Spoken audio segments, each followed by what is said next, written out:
Hello, I'm Raider Pilot Steve, and this is my review of DH.600, which was held at Old Warden and was organised by the de Havilland Moth Club in association with the Shuttleworth Collection. This event celebrated the centenary of the de Havilland DH.60 Moth, a two-seat training biplane which was developed into a variety of versions and would lead to one of the most famous training aircraft in the world, the de Havilland DH.82 Tiger Moth. The event was spread over 2 days. Thursday featured a fly-in with a variety of aircraft attending, with particular focus on de Havilland built types. The paddock area was also opened up to allow visitors to get up close to the visiting aircraft. Friday was set up in a similar manner, but with a short flying display in the afternoon centred around de Havilland aircraft, and concluding with the departures of all of the visiting aircraft. The event ended up having over 90 de Havilland types on show over the weekend, including 15 de Havilland DH.60 Moths, which is the largest gathering of the type since the Second World War. The weather was quite grey over the 2 days, and Friday had some significant rain showers. Fortunately, this didn't stop the planned flying display, though I did get a tad wet in the static area, as some of the photos will show. On Friday, I checked out the engineering hangar, where several of the Shuttleworth Collection's aircraft were undergoing work. These were the Avro 504K, the de Havilland DH-88 Comet Grosvenor House, the Hawker Hind, and the Sopwith Camel F1 replica. Visitors had the opportunity to take a pleasure flight in a vintage aircraft over the 2 days. The Old Warden-based Cambridge Flying Group, with their pair of de Havilland DH-82A Tiger Moth 2s, were flying on both days. Friday saw the arrival of Scalonia Airways de Havilland DH-89A Dragon Rapide, but I didn't see it take any passengers for flights, probably due to the weather. I'll start with an overview of the de Havilland aircraft that were on display at various points of the weekend. I won't go over every individual aircraft, or we'll be here for hours, but I will focus more on the DH-60 lineage. An aircraft I didn't expect to see was an Airco DH2 replica, which was on display outside on Thursday and in the main hangars on Friday. This aircraft is still under restoration and thus didn't have all its coverings on yet. A celebration of the DH-60 wouldn't be complete without the de Havilland DH-51, which is arguably the father of the de Havilland Moth series of aircraft. This example is known as Miss Kenya and is operated by the Shuttleworth Collection here at Old Warden. This is one of only 3 built in 1925 and is the only surviving example in the world. There was also a rare example of a de Havilland DH-53 Hummingbird, this one owned by Terry Pankhurst. This particular aircraft was one of the 2 that were used by the Royal Air Force in parasite aircraft trials with the R-33 class of airship in 1924. It is hoped this aircraft will be cleared to fly once the paperwork is completed.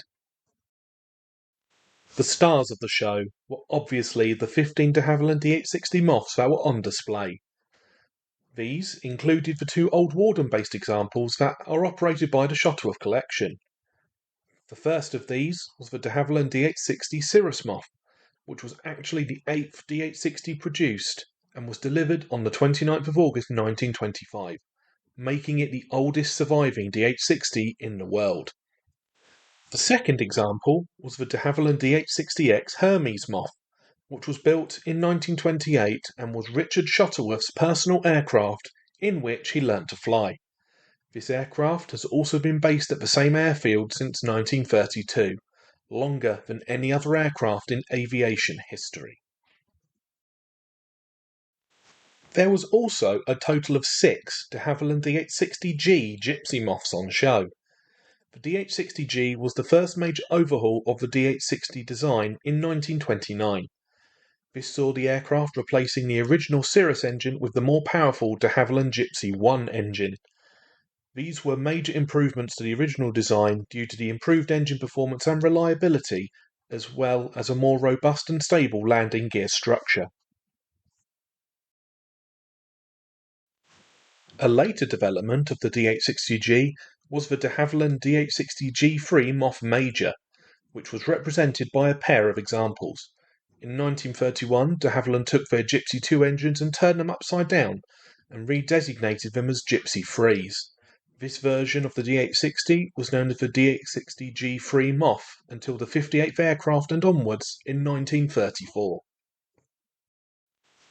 There was also 5 de Havilland DH.60M Moths on show. This type was known as the Metal Moth and was built in 1928. These aircraft replaced the original plywood box fuselage with metal stringers covered in doped fabric. This led to a heavier aircraft but made maintenance much easier and became the standard for future versions. 4 of the aircraft on show were DH-60Ms, whilst the 5th was an American-built DH-60GM. One of the more unique aircraft on display was the de Havilland DH-71 Tiger Moth replica, the original Tiger Moth. The monoplane was introduced in 1927 and was designed to research high-speed flight and test engines that could replace the Cirrus. Only 2 were built and none survive, as one crashed in 1930 and the other was destroyed during an air raid in 1940. This replica was built by Steve Jones between 1994 and 2024 and is now airworthy and being based at Old Warden for the 2025 season. It made its flying display debut at the Shuttleworth Festival of Flight this year. 2 examples of the de Havilland DH-80A Puss Moth were also on display. This type was a light utility monoplane built between 1929 and 1933 and was able to fly at a speed approaching 124 miles per hour, making it one of the highest performing aircraft of its era. The wings of these aircraft can also be folded back for easier hangarage. The examples on display were a sleek dark purple schemed aircraft under private ownership, and the other blue example is owned by Tim Williams. The most famous of the moths is the de Havilland DH-82 Tiger Moth, which was manufactured between 1931 till 1944. This biplane is still so beloved by pilots that it is still operated by many private pilots and flight training schools today all over the world. The DH.600 event attracted 50 examples over the 2 days, and thus way too many to show them all in this video, so I have featured my personal favourite schemed examples. The mass majority of the aircraft on show were de Havilland DH-82A Tiger Moth 2s, probably the most common variant of the biplane still flying in the world today. There was also the world's sole airworthy example of the de Havilland DH-82B Queen Bee, which is owned by the Beekeepers Flying Group. The Thruxton Jackaroo, a 4-seat cabin conversion of a DH-82A, was also on display. There was also a trio of the de Havilland DH-83 Fox Moth, a light passenger biplane built in 1932. There was a single DH-83 owned by Bruce Brodie, which has had extensive history in New Zealand and may soon be returning there. There was also a pair of DH-83Cs, which denote an aircraft built in Canada after the Second World War. One of these was privately owned, whilst the other is Steve Jones's recently restored example, which debuted at the Shuttleworth Festival of Flight this year. Another seldom seen visitor was the de Havilland DH-84 Dragon 1 from the Norman Aeroplane Trust, which is painted up in Railway Air Services colours. I'm not sure of actual numbers, but this DH-84 is one of only a handful of airworthy examples left in the world. After the success of the DH-83, a larger twin-engined variant was requested to be built in 1932. This aircraft was originally designated as the Dragon Moth. The other twin-engine transport on display was the de Havilland DH-89A Dragon Rapide from Skilonia Airways, a type that was built between 1934 and 1946 and are still being used to carry passengers for pleasure flights and sightseeing tours. De Havilland monoplanes were further showcased with 3 examples of the de Havilland DH-85 Leopard Moth. This type was built in 1933 and was the successor to the DH-80 and boasted greater range, capacity and performance on the same engine due to the fuselage being constructed out of plywood instead of tubular steel, making the aircraft lighter. The intended replacement for the Tiger Moth, the de Havilland DH.87 Hornet Moth, was well represented at the show, with a total of 8 examples of the DH-87B. The aircraft was manufactured between 1935 and 1938 for the private owner market, due to the Royal Air Force showing no interest in the aircraft for the military training role. A notable example on display was one owned by Mark Miller, which was impressed into service during World War II, where it was used for reconnaissance. The other notable example is owned by Shipping and Airlines based at London Biggin Hill Airport, and during World War II was one of 4 Hornet Moths that operated with floats. The final de Havilland type on show was the de Havilland Canada DH.600 Chipmunk, a monoplane trainer that was operated by all 3 of the air arms of the UK and many other air forces in the world. There are actually 6 Chipmunks, licence built by Indústria Aeronáutica de Portugal, or OGMA, still in service with the Portuguese Air Force. There was a total of 9 examples on display over the weekend, with a total of 8 T-10s and a single Mark 22A. The most notable aircraft was the one operated by the Henlow Chipmunk Group, with the actual aircraft that King Charles III learnt to fly on in 1969 and still carries the unique red beacon that is fitted upon the canopy. Another unique aspect of the static display was the timeline of de Havilland types that showcased how these aircraft evolved over the years. These were parked up along the fence line of the paddock and featured the Shuttleworth Collections de Havilland DH.51 Miss Kenya, Terry Pankhurst de Havilland DH.53 Hummingbird, the Shuttleworth Collections de Havilland DH.60 Cirrus Moth, Steve Jones's de Havilland DH.71 Tiger Moth Replica, a de Havilland DH.80A Puss Moth, the Shuttleworth Collections de Havilland DH.82A Tiger Moth 2, Bruce Brody's de Havilland DH.83 Fox Moth, a de Havilland DH.85 Leopard Moth, a de Havilland DH.87B Hornet Moth, and a de Havilland Canada Chipmunk T10. There was also a good number of other aircraft on display, mainly on the Friday, and these included a Boeing Stearman PT-13D Cadet in a classic blue and yellow US Army training scheme, the Aircraft Restoration Company's Bristol Blenheim Mark 1F, which overflew the event twice on Thursday, a beige and red scheme Cessna 120, which was built in 1947, a Cessna 01A Bird Dog, which formerly served the United States Air Force and even operated in Japan under the Military Assistance Program, a Comco Icarus C-42 FB-80, David Bramwell's Miles M14A Magister 1, a pair of yellow-schemed Piper J3C 65 Cubs, a Piper PA-28 Cherokee C, a Piper PA-28R Turbo Arrow 3, a Reims F-150K from the Netherlands,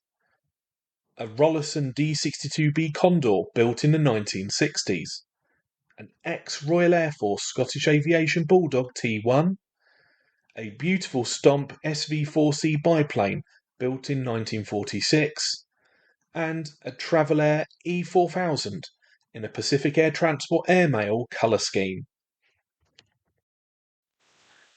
Friday's flying display was divided into 3 sections. The first section came courtesy of the Tiger 9 display team and started with a special 100 formation to celebrate the DH.60's centenary.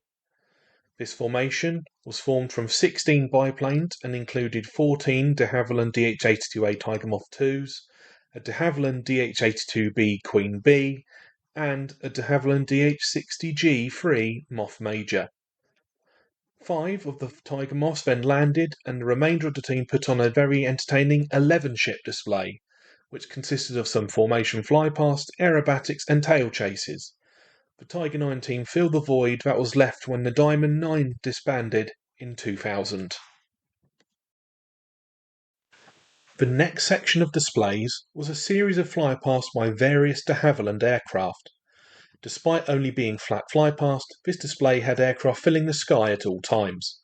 The aircraft featured were as follows: the Shuttleworth Collection's de Havilland DH.51 Miss Kenya, a formation of the Shuttleworth Collection de Havilland DH.60 Moth and de Havilland DH.60 Hermes Moth, alongside Ian Reid's de Havilland DH.60 Gypsy Moth, Nigel Lemon's de Havilland DH.60 Moth Major, Steve Jones's de Havilland DH.71 Tiger Moth Replica, a de Havilland DH.80A Puss Moth,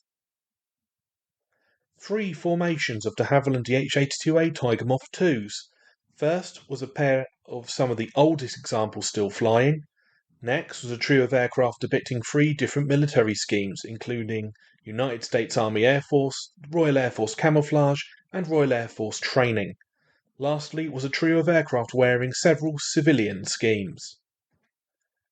The Beekeepers Flying Group's de Havilland DH.82B Queen Bee, Steve Jones's de Havilland DH.83C Fox Moth, a de Havilland DH.85 Leopard Moth, Shipping and Airlines' de Havilland DH.87B Hornet Moth, and finally the Henlow Chipmunk Group's de Havilland Canada DHC-1 Chipmunk T10. The show was closed by a trio of de Havilland DH.60 Moths, featuring a pair of de Havilland DH.60G Gypsy Moths owned by Andrew Wood and Ian Reid, and the de Havilland DH.60X Hermes Moth from the Shuttleworth collection. Unfortunately, the collection's Cirrus Moth couldn't join the 3 due to technical difficulties.